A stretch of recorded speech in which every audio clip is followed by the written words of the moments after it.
Welcome to a SNAV podcast.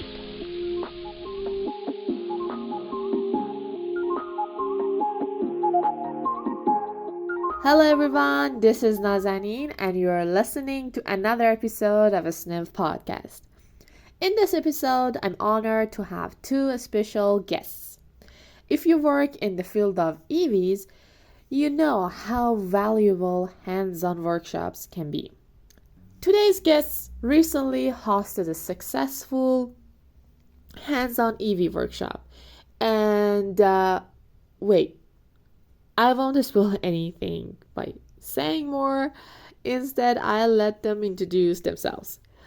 Welcome to the SNAP podcast, and thank you so much for accepting my invitation. It's great to have you both here. Go ahead, Uta. Yeah, okay. I can go ahead. I'm very honored to be here. Thank you for the kind introduction. Too kind.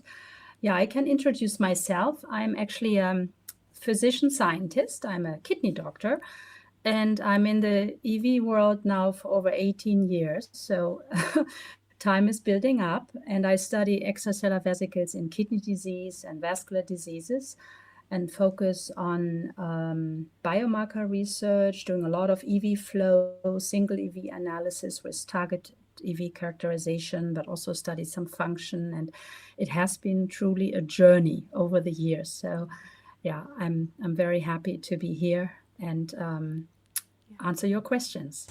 Thank you. Thank you so much. Fantastic. It was great. Okay, Tanina, you can.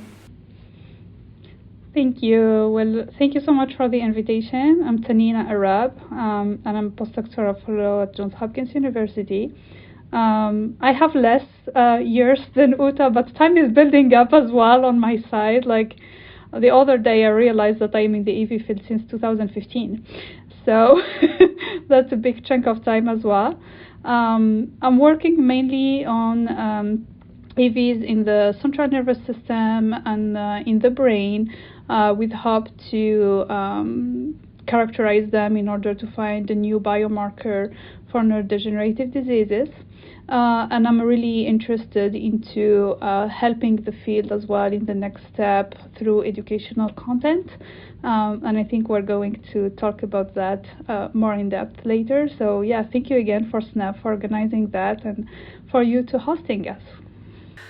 Thank you again. That was great introduction. Okay, you mentioned being passionate about EV education. What specifically inspired you to create a hands-on EV course? Go ahead, Uda. Let's keep it consistent. Uta and Tanina. Okay. So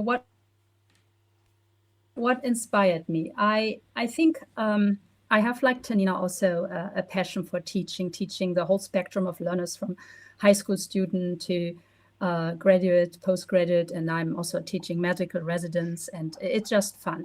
But being in the EV world, you understand that EV research requires special skills, and I feel that a lot of students don't have always the access to it immediately. They're investigating it, and I have my lab has become here at the University of Virginia a little bit an EV hub, and it has been really a pleasure to work with a lot of undergraduates and graduate students and postgrad students from other labs. So this is a very multidisciplinary approach, and helping them to achieve their goals. And we are sharing instruments and have built a nice network.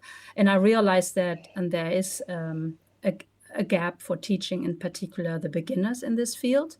And with the help of ISEF and also I have been part of the ISEF task forces to work on rigor and standardization. And I think of these task forces and now special interest group, they have also a lot of emphasis on teaching, which is maybe even unique for this field. You know, I think the EV world is really trying to be rigorous, but at the same time teach the beginners to do good science. So that's one motivation. And I see that there is a gap coming now back to the hands-on workshop, for hands-on teaching, I think that we utilize a lot of specialized EV equipments, and not everyone has access to it. So why not organizing a course? I think you need hands-on. Not everything can be taught virtually. There are actually wonderful resources out there, but I think we need hands-on. So I have more to tell, but Tanina, I want to give you a chance too. So I could go on and on. I know. So in addition to everything that Uta just mentioned, and the need for standardization and rigor to benefit the field, but also to benefit the people that are newcomers in this journey of studying extracellular cycles, which can sometimes feel lonely, and it was my experience. So when I started working as a PhD student, the first year, my project was the first one in the lab where I was, so I didn't had any referee, to go to and ask questions and all of this. Then I attended this amazing course, like the equivalent in Europe, the EMBO course. And it was so amazing, so helpful. When I came back to the lab, I have plans to actually do a good science, and knowing what I need to look for in terms of controls, in terms of reporting. So when I came here in the US in back to 2019, I pitched this idea to my PI, and then back then we couldn't really find a way to do it, and then COVID hit, and then everything stopped basically. But then we had this opportunity to talk together with Uta during the ISEV 2023 in Seattle, and we found this overlap and excitement to come together and support each other in order to build this workshop. And I think it was a fantastic journey. But a long answer short is basically to support newcomers and just make them feel less lonely with the right resources. As a student and beginners, I really felt the gap Uta said, because we don't have a very workshop on hands EV course. Most of them are virtually, so we can't have the experiments and that experience of these much workshops. Thanks for sharing that. If I may add, actually, I got also inspired by the core facilities at my universities. Mm-hmm. And, when I wanted to do flow, I had to take a course in the flow department. And I have this, I call it EV Hub here. People come to my lab, we teach them. But I thought, how would it be great to have also an EV core? But I can't realize an EV core right now. You need a big budget and some other support. But what about having also a smaller course so you can teach people and then they can use your instrument? Mm-hmm. And I have to say, we got really great support here from the facility at the University of Virginia to build this course.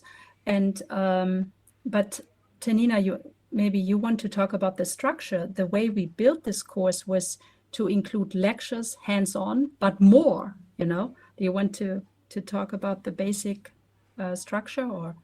Well, definitely. It was we brainstormed about the program a lot, right? And we tried to have themed days with the morning lectures, and then in the afternoon the hands-on application, basic techniques that can be used in any lab, basically, not just labs with great resources, but also can be used in labs with less fundings or less resources. And on top of that, we also wanted to keep the cohort within 20 individuals, so that we could have time for one-on-one consultation and tailored feedback. So we integrated poster sessions in order for the students to actually showcase their research and get tailored feedback in their research, and get some tips and tricks specifically for their questions, and perhaps because like it was 1 week long, so it's really hard to fit everything that is in the EV field within a 1 week. So we really kept it very basic, but then we also wanted everyone to benefit and get back home with some ideas on experiment to do, or like things to implement. And it was such a joy to see people texting their lab mates and being like, oh, we have been doing that, but you're actually wrong, we should be doing this and that, or like emailing their PIs and be like, oh, I have an idea for an experiment and we have all the instruments, but now I have a workflow and I know it's the best one. It was really rewarding to see that. I don't know if you want to add anything, Uta, to that, or I touch base on Yeah, no, I think you touched based on it. I think it was not just the lectures, which we were very honored to have really the experts in the world, but it was the hands-on part, and also the networking, the discussion about it, the poster exchanges. The students presented their work and then got feedback. This one-on-one feedback, I think. I mean, poster sessions are always the most fun of a meeting. So, and actually the feedback we got was we should even have longer poster sessions, because you can even exchange more and have one-on-one discussion. And then the resources, workflows, Tanina mentioned a few keywords, going home with a plan, making life easier, getting new ideas. So it was very rewarding, I have to say. Yeah.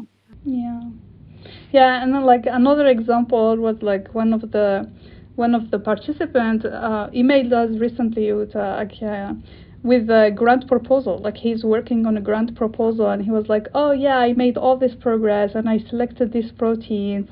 What do you think? So they not only took back home a material like protocols and all of this, but they took back home network as well. And now they have our emails, they have our contacts, they know that we are approachable, and they can email us anytime with like questions. And it's just, again, it's just rewarding. Yeah. Sounds interesting. I have to say that we, if I may, as one of the other points to discuss who came to us, but half of the participants, so we had 20 people, and half of them were from the University of Virginia. It not only helped to network outside UVA, but also within. And we have already an EV club, and people are coming on a regular basis. But it really helped people to interact with each other and make plans to meet each other and help each other with the development of protocols. So that's also very positive. Now I really wanted to join your workshop and be one of those. Well, who knows? Maybe in the future. Maybe next workshop. Maybe. Yes. Maybe. Are there any prerequisites or recommended background knowledge someone should have before enrolling the workshop, or no? Not really. I mean, it was we designed a basic EV course, extracellular vesicle separation, characterization, but we had really newbies, people who haven't started even to work with EVs, and then we had graduate students who were already 1 to 2 years into their studies. However, I think everyone got something out of it, and the field is changing and moving forward fast. So even updating you 2 years later, getting the latest protocols and insight. I think this was a basic course, but I think everyone profited. And we also brought some technology in from outside, which we don't have at UVA. So some of the technology was news to students.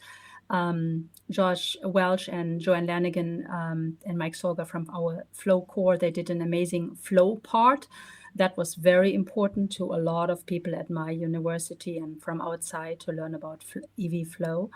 So I think, yes, I mean, I always learn something, to be honest. I learned a lot during that week, and I'm doing this now for a while, but I'm always picking up something. Yeah. Okay, Tanina, you don't want to add anything? No, it was Perfect. Perfectly covered.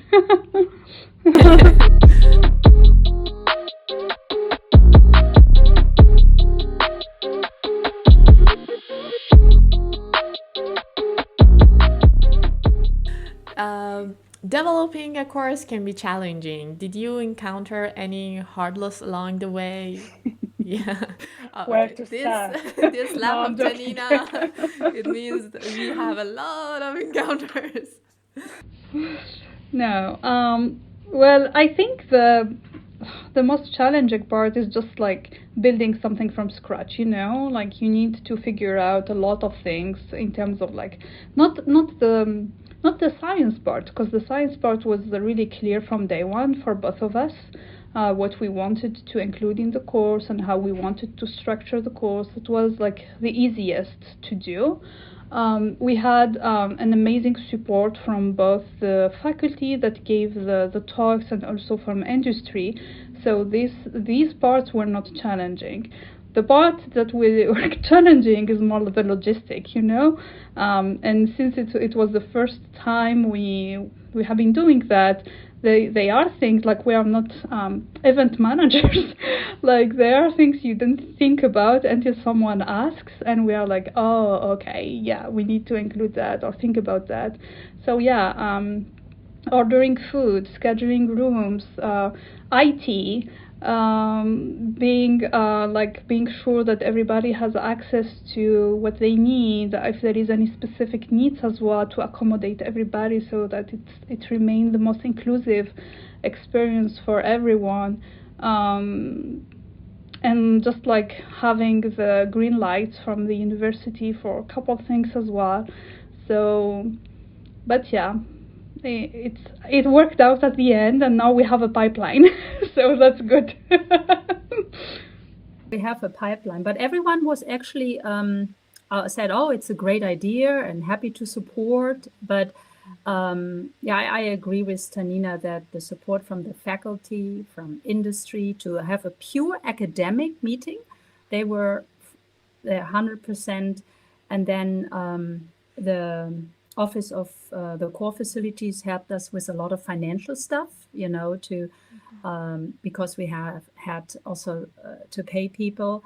And so we got a lot of help there to get the funding going. And Tanina and I actually wrote a grant, and that grant gave us a lot of pleasure. We are very happy that we got the grant. It's called the UVA Global Initiative Grant. It's through the Center for Global Inquiry and Innovation, and they want to support events like this where communities are brought together, networking is supported, and they supported us with funding to support 3 students from the Global South. And that was amazing. So we had 1 participant from India, 1 from Argentina and Chile, and yeah, so it just made our day, no, Tanina? That was actually yeah. I was jumping in the office when we got the grant, like funding. That was really cool. So we felt good about it. So the support was really there. It's just that there was this little bitty, but it's okay. It's okay. And also I think we took up on the challenge. Like we have been working on this workshop since October, and to make it happen in February. And everybody we talk with that is organizing such event were telling us basically it should take 1 year with the help of a management office, with the help of a financial office. So we have done a lot in a very short period of time, and I think that's also part of the of the challenge. Yeah, but that's great. You had participants from different countries. I really didn't know that. That was great. Oh yeah. We had in addition to the Global South people that Uta mentioned, we also had 2 participants from Italy. We had participants from the US, of course, and then virtually we had a very good coverage, including in the Middle East and Europe, and so it was really great. Yeah, I just wanted to jump on that. We had also a hybrid meeting. We decided in the end to open it up to students because when SNEF, by the way, helped us to advertise this in the whole world, and when we had this grant out, we had a lot of participants who wanted to come, but we couldn't serve them. So we opened up the virtual option, and everyone, I think, who did the virtual, they asked, first of all, amazing questions. They were very engaged, and they also told us they got a lot out of this. So I think you can reach the world with this, and this type of hybrid meeting. Mm-hmm. So your virtual attendees gave you good feedback, and they were like helpful for them? Yeah, so we still need to graph the results from the survey, but we got a very good feedback, and also it's always good to ask openly what needs to improve and what they liked the most, what they find more challenging. So we had kind of minor suggestion on how the schedule can be optimized per se, but overall everybody, one of the questions in the survey was, if you have to recommend this course, are you going to do it? And this is a question where we had 100% of yes.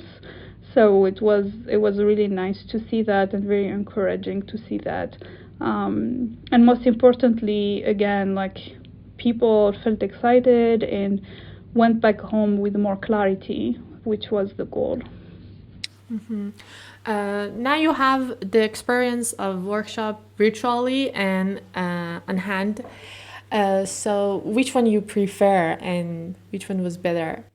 I mean, there's a clear answer that the hands-on is something you can't do virtually. You can't touch things, you can't push the button, you can't stand long time in front of a poster, and we have some pictures taken during the poster session where people are almost in the poster with their fingers.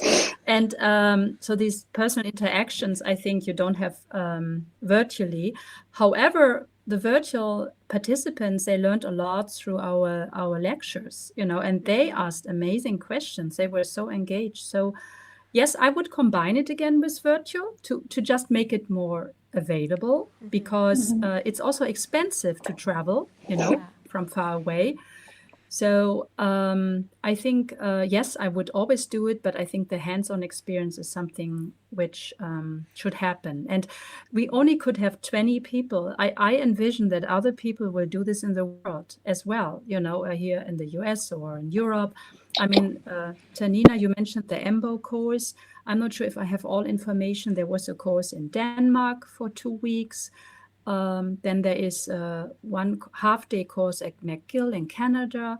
I might miss other courses, and I apologize. But this is not enough, We need more. So we hope we can inspire people that this is a tool which is needed, and that other people can do that as well.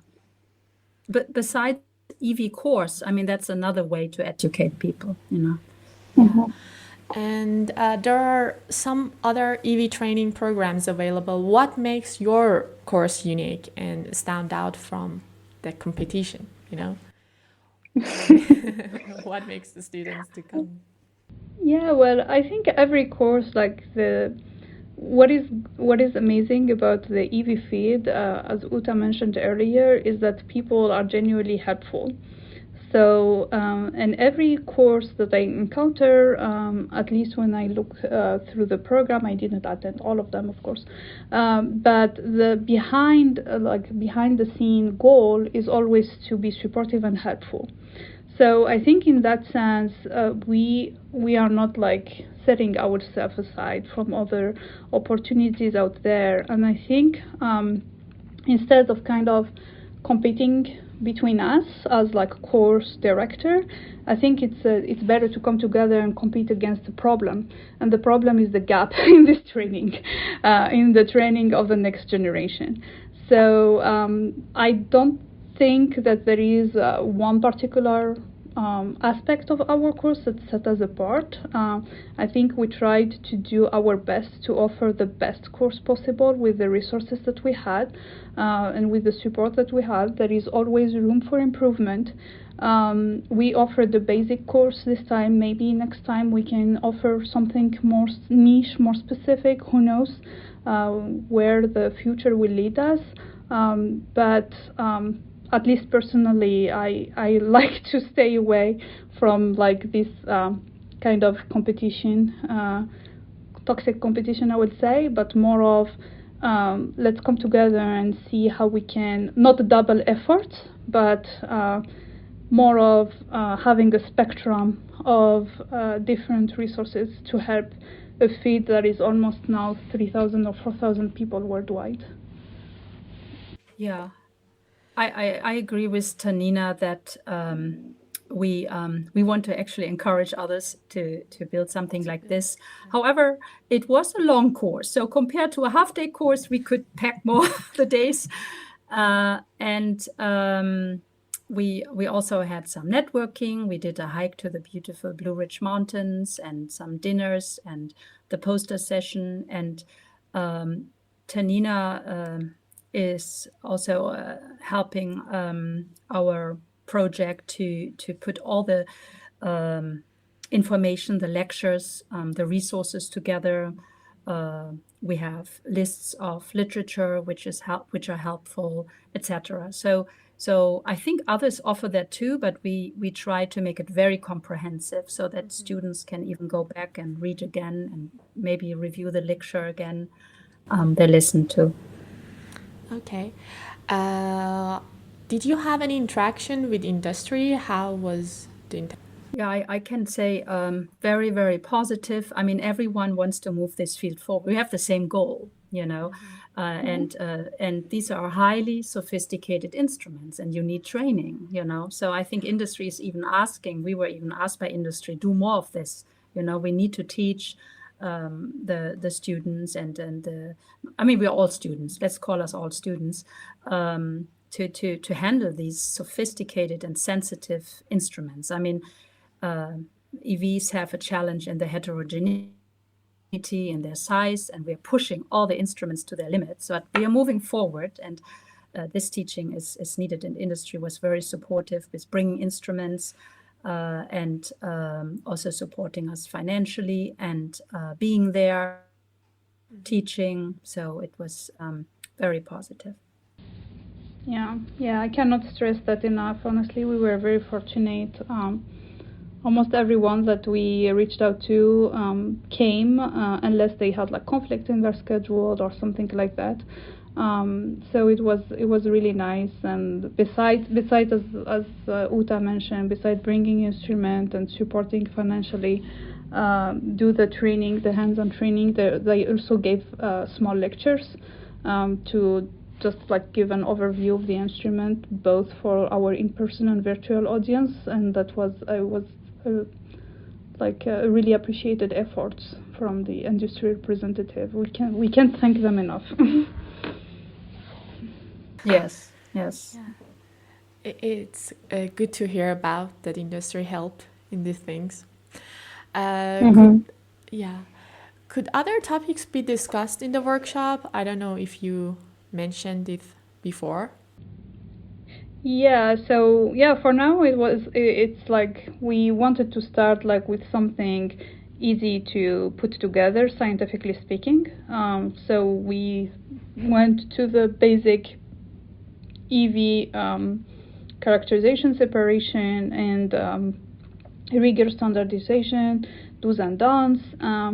But I mean, we still need to brainstorm on like next version of this course. But I can definitely easily think about like a course focus on, I don't know, therapeutic, and it will be 1 week about EV and therapeutic, or like because of the resources available at UVA, EV flow. But then we're just going to have a full week to do only EV flow and like dig really profoundly on this with more details and covering everything. But yeah, I mean, it's definitely an option, but we haven't really decided yet where we're going to take the V2 of this course.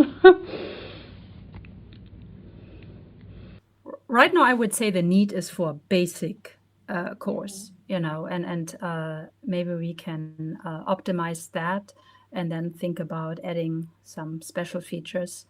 I also have the idea to combine this workshop with some mini internships, or the goal of the societies should be to do some more matchmaking. So in theory, we had hands-on, but it's not enough. I have to be honest. I mean, some feedback was that maybe even more hands-on, but we had 20 participants. We had 2 or 3 groups, so 6 people in one group. And I think people need really individualized help and training. And so I hope that in the future one could do some matchmaking and make sure that students can go into an EV lab and learn a little bit. I think that's another option beside the workshop. So getting all the basic stuff, all the ideas, but then go to a lab and explore a little bit, Yeah, and I would add that since we got like some international student coming, like it's a lot of hassle to get the visa application going, and it's a lot of effort on their side. So coming from 1 week is good and like learning all these basics. But as Uta mentioned, if we can offer mini internship with like some collaborative labs where they can stay longer, like for 2 weeks or a month, then it makes the travel even more rewarding and interesting, because like you not only get the course, but you also get an experience abroad in a lab that is specialized in the EV topic, or an EV topic that is close to your subject of research or something like that. So yeah. Yeah. That would be really interesting. I will say I want to join your next work. We'll let you know when the applications, when the applications are open. It's learning and having fun together. It's great. Yeah. What else is needed to help students, beginners in the field? What else is needed to help the beginners in the field? Well, I think I think onboarding the PIs may be one way to go, because it's good that students are coming and learning and all of this, and then if the PI as well is onboarded, especially if the lab is just starting in the EV field and the student that is coming is the first one, basically the first cohort in that lab. It would be nice to have also the PIs coming, at least for the lectures or joining virtually, and being part of that, so that it's like kind of, if the student leaves the lab, the legacy of the knowledge will stay with the PI that can transfer it to the next student, I think that would be great, and also it's always easier when the PI gets the point for the student to then advocate for themselves and what they need in order to do good science. And one way to achieve that, I think, is definitely having PIs joining the lectures.